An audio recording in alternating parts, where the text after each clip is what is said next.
Hello साथियों, welcome to planet 4। आप सभी को टीम प्लैनेट 4 का नमस्कार।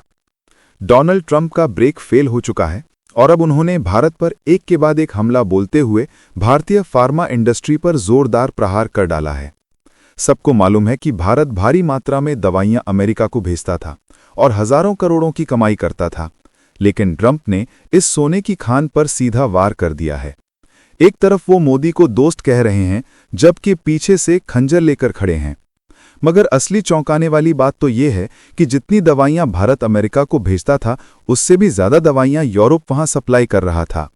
पर हैरत की बात यह है कि यूरोप पर इस 100% टैरिफ का कोई असर दिख ही नहीं रहा।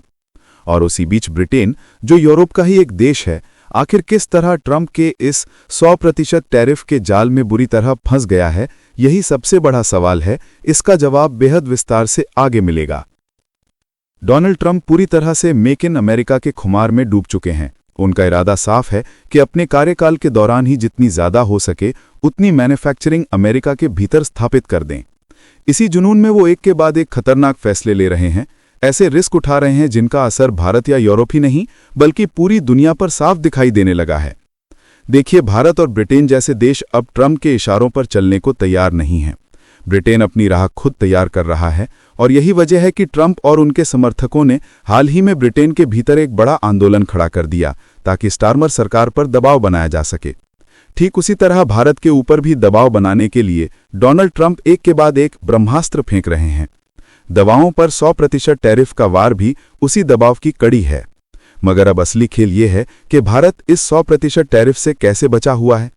आखिर जेनेरिक दवाओं में भारत की पकड़ कैसे काम आ रही है और क्यों भारत पर इसका असर बाकी देशों जितना गहरा नजर नहीं आ रहा।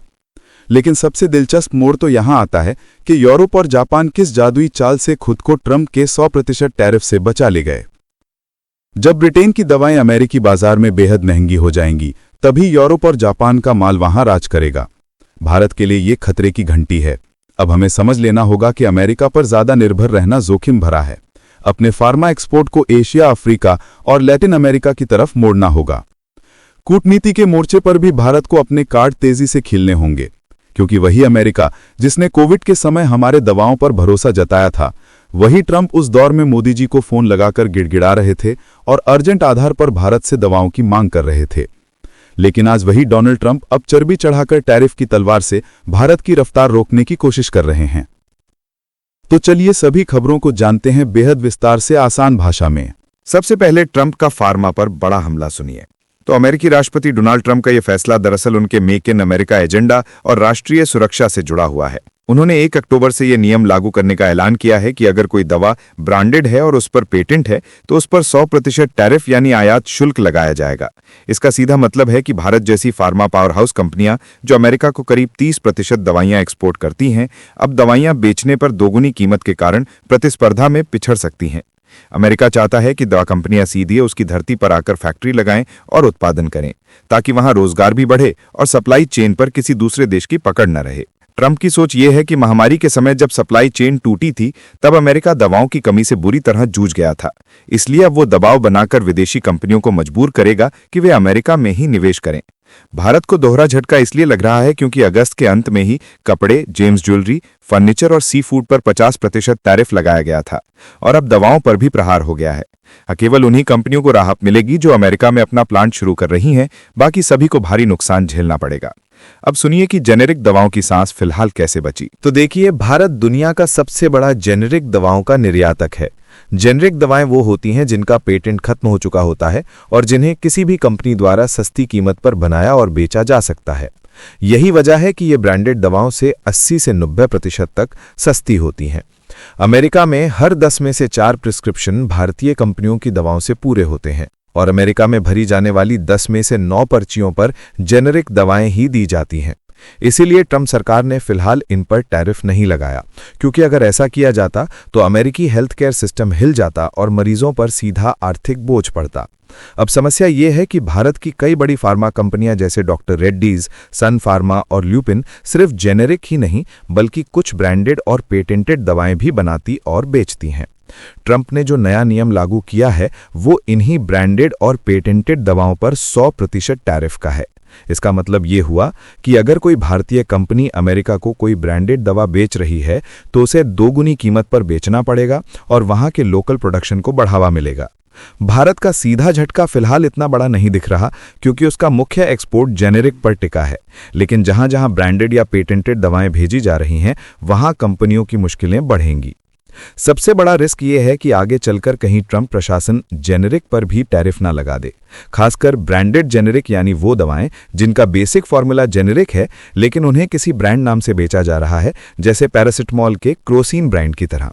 अगर अमेरिका इन्हें भी ब्रांडेड कैटेगरी में डालकर टैरिफ लगा देता है तो भारत की फार्मा इंडस्ट्री के लिए ये बहुत खतरनाक साबित होगा, क्योंकि भारत का फार्मा इकोसिस्टम अमेरिका पर ही सबसे ज्यादा निर्भर है और भारत के कुल दवा निर्यात का लगभग 1/3 हिस्सा केवल अमेरिका को जाता है।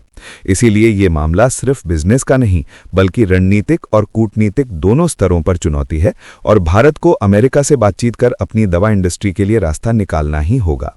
अब सुनिए कि ट्रंप का टैरिफ बम लगातार कैसे गिर रहा है। तो डोनाल्ड ट्रंप ने सिर्फ दवाओं पर ही नहीं बल्कि भारत के कई और बड़े एक्सपोर्ट प्रोडक्ट्स पर भी भारी टैरिफ लगा दिए हैं, जैसे किचन कैबिनेट और बाथरूम वैनिटी पर 50%, गद्देदार फर्नीचर पर 30% और अब 1 अक्टूबर से बड़े ट्रकों पर भी 25% शुल्क लग जाएगा, ताकि अमेरिकी कंपनियां विदेशी प्रतिस्पर्धा से बच सकें। इसका असर भारत पर बहुत गहरा होगा क्योंकि भारत हर साल अमेरिका को जेर्स ज्वेलरी, कपड़े, फर्नीचर और ऑटो पार्ट्स जैसी चीजों का भारी एक्सपोर्ट करता है। और ग्लोबल ट्रेड रिसर्च इनिशिएटिव की रिपोर्ट के अनुसार 50% टैरिफ से भारत का करीब 5,40,000 करोड़ रुपए का निर्यात खतरे में पड़ गया है। खासकर जेम्स ज्वेलरी और कपड़ों की मांग में 70% तक की गिरावट का अंदेशा है, जिसका मतलब है कि लाखों भारतीय नौकरियां दांव पर लग सकती हैं। यानी ट्रंप का ये टैरिफ तूफान भारतीय अर्थव्यवस्था के लिए किसी बड़े झटके से कम नहीं है और अब पूरी दुनिया की निगाह इस बात पर होगी कि भारत इस आर्थिक हमले का जवाब किस रणनीति और अंदाज में देता है। साथियों, आगे बढ़ने से पहले आप सभी को बता दूं कि अगर आप देश, दुनिया, डिफेंस और इकोनॉमी की 100 से ज्यादा खबरें एक साथ एक ही जगह पर एक ही समय में फटाफट रोज देखना चाहते हैं तो कृपया हमारे साथ जीचिल्स चैनल पर जुड़िए, जहां हम रोज शाम 9 बजे आपके लिए दुनिया की तमाम सारी खबरें एक साथ लेकर आते हैं। जीचिल्स चैनल का लिंक आपको नीचे डिस्क्रिप्शन या कमेंट बॉक्स में मिल जाएगा। अब जरा टैरिफ तूफान पर भारत की पहली प्रतिक्रिया सुनिए। तो भारत सरकार ने ट्रंप के 100% फार्मा टैरिफ पर अब अपनी पहली आधिकारिक प्रतिक्रिया दे दी है। विदेश मंत्रालय ने साफ किया है कि फिलहाल स्थिति की समीक्षा चल रही है और संबंधित मंत्रालय तथा विभाग इसका असर समझने की कोशिश कर रहे हैं।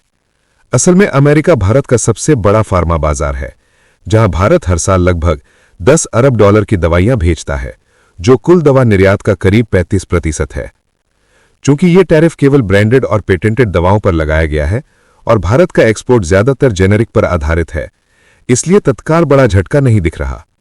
लेकिन समस्या वहां है जहां भारतीय कंपनियों की कमाई का बड़ा हिस्सा सीधे अमेरिकी राजस्व पर निर्भर करता है, क्योंकि निवेशकों और बाजार में इन कंपनियों पर सेंटिमेंट का दबाव साफ दिखाई दे रहा है। विशेषज्ञों का मानना है कि भारतीय फार्मा सेक्टर का बुनियादी बिजनेस मॉडल अभी बचा हुआ है, क्योंकि जेनेरिक पर सीधा वार नहीं हुआ है। लेकिन खतरा यह है कि भविष्य में अगर टैरिफ का दायरा बढ़ाया गया तो प्राइसिंग यानी दवाओं की कीमत और पाइपलाइन यानी नई दवाओं के अप्रूवल पर दबाव और अनिश्चितता बढ़ जाएगी। इसी वजह से सरकार ने अब असर का ऑडिट शुरू कर दिया है। कॉमर्स मंत्रालय, फार्मा मंत्रालय और विदेश विभाग मिलकर उद्योग से डेटा ले रहे हैं ताकि यह समझा जा सके कि कितनी कंपनियां कितने स्तर पर प्रभावित होंगी। खासकर वे कंपनियां जिनकी अमेरिकी हिस्सेदारी 30 से 47% के बीच है, उनके लिए जोखिम ज्यादा है। इसलिए अब सबकी नजर इस बात पर टिकी है कि मंत्रालयी समीक्षा और उद्योग संवाद के बाद भारत इस चुनौती का जवाब किस रणनीति से देगा। अब उस समय को सुनिए कि जब दवाओं के लिए ट्रंप ने भारत को फोन किया था। तो कोविड के समय जब पूरी दुनिया दवाओं की कमी से जूझ रही थी, तब अमेरिका के राष्ट्रपति ट्रंप ने भारत से हाइड्रोक्सीक्लोरोक्वीन की आपूर्ति मांगी थी और भारत ने बिना देर किए मदद की, जिसके लिए ट्रंप ने सार्वजनिक रूप से प्रधानमंत्री मोदी की सराहना भी की थी। यानी संकट की घड़ी में मेड इन इंडिया फार्मा ने अमेरिका को सहारा दिया था। लेकिन अब हालात बदल गए हैं। ट्रंप साफ कह रहे हैं कि जो दवा कंपनियां अमेरिका की धरती पर अपने प्लांट बनाएंगी, चाहे उनका निर्माण अभी शुरू ही क्यों ना हुआ हो, उन्हें टैरिफ से छूट मिलेगी। असल में उनका संदेश यही है कि भारत की फार्मा ताकत, जिसने दुनिया को संकट में बचाया, अब अगर अमेरिका में रोजगार और उत्पादन नहीं लाएगी तो उसे दंड भुगतना पड़ेगा। भारत के सामने चुनौती यह है कि वो अपने मानवीय योगदान और सप्लाई की विश्वसनीयता को फिर से अमेरिकी टेबल पर रखे और ये साबित करे कि उसकी ताकत को दीवार खड़ी करके सीमित नहीं किया जा सकता। अब जरा ब्रिटेन पर ट्रंप का धमाका सुनिए। तो डोनाल्ड ट्रंप ने ब्रिटेन पर जिस तरह 100% टैक्स का ऐलान किया है, उसे दवा उद्योग के लिए आर्थिक परमाणु हमला कहा जा रहा है, क्योंकि अब ब्रिटेन से अमेरिका में भेजी जाने वाली हर दवा पर दोगुना शुल्क देना होगा और तभी ब्रिटिश कंपनियां बच सकेंगी अगर वे सीधे अमेरिका में अपने कारखाने खोले। दिलचस्प बात यह है कि ब्रिटेन वही देश है जिसने सबसे पहले ट्रंप सरकार के साथ व्यापार समझौता किया था और उम्मीद की थी कि उसे राहत मिलेगी, लेकिन अब उसी पर यह भारी बोझ डाल दिया गया है। ब्रिटेन सरकार ने इस फैसले पर चिंता जताई है और साफ किया है कि वो लगातार अमेरिकी अधिकारियों से बातचीत कर रही है ताकि कोई रास्ता निकल सके, लेकिन अभी के हालात में ये निर्णय ब्रिटिश फार्मा उद्योग को गहरी चोट देने वाला है और इसका असर पूरी दुनिया की सप्लाई चेन पर महसूस होगा। अब जरा दुनिया पर असर और कंपनियों की दौड़ सुनिए। तो साल 2024 में अमेरिका ने कुल $212.82 बिलियन की दवाइयां बाहर से मंगाई, जिसमें भारत का हिस्सा केवल 6% रहा। इसके मुकाबले आयरलैंड अकेले $50.35 बिलियन की दवाएं भेजता है और अमेरिका की दवा खपत में उसका हिस्सा 24% है। स्विट्जरलैंड और जर्मनी भी बड़ी मात्रा में ब्रांडेड दवाएं सप्लाई करते हैं। यही वजह है कि जब ट्रंप ने 100% टैरिफ का ऐलान किया तो यूरोप की कंपनियों में खलबली मच गई। रोश, नोवार्टिस, सनोफी और बायर जैसी दिग्गज कंपनियां तुरंत अमेरिका में निवेश की होड़ में शामिल हो गईं और $350 बिलियन से ज्यादा के नए प्रोजेक्ट घोषित कर दिए ताकि वे टैरिफ की मार से बच सकें। यूरोप से अमेरिका को आने वाली दवाओं का हिस्सा करीब 60% है और इसी गर्मी में यूरोपीय संघ ने अमेरिका के साथ एक समझौता किया था कि दवाओं पर 15% से ज्यादा टैक्स नहीं लगेगा।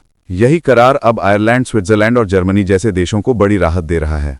आयरलैंड के उप प्रधानमंत्री ने भी भरोसा जताया कि 15% की सीमा बनी रहेगी और इस वजह से उनके उद्योगों पर ट्रंप का फैसला ज्यादा असर नहीं डालेगा।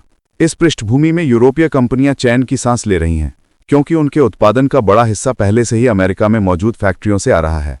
इस पूरे तूफान में सबसे ज्यादा मार ब्रिटेन पर पड़ी है। ब्रिटेन में ट्रंप के साथ सबसे पहले व्यापार समझौता किया था, लेकिन अब वही देश 100% टैरिफ की सीधी चोट झेल रहा है। इसके उलट यूरोपीय संघ और जापान पहले से ऐसे समझौते कर चुके हैं जिनमें दवाओं पर 15% से ज्यादा टैक्स न लगाने की गारंटी है। इसका नतीजा यह है कि जब ब्रिटेन की दवाएं महंगी हो जाएंगी, तब यूरोप और जापान की कंपनियां अमेरिकी बाजार में खुलेआम अपना माल बेचेंगी। यानी ब्रिटेन के लिए यह दोहरी मार है। एक तरफ अमेरिकी बाजार में उसकी दवाएं महंगी हो जाएंगी और दूसरी तरफ उसके प्रतिद्वंदी देश आसानी से वहां अपना कब्जा जमाएंगे। इस वीडियो में फिलहाल इतना ही। जल्द मिलते हैं एक और नई अपडेट के साथ। जाने से पहले वीडियो को लाइक करके चैनल को सब्सक्राइब कर लें। धन्यवाद।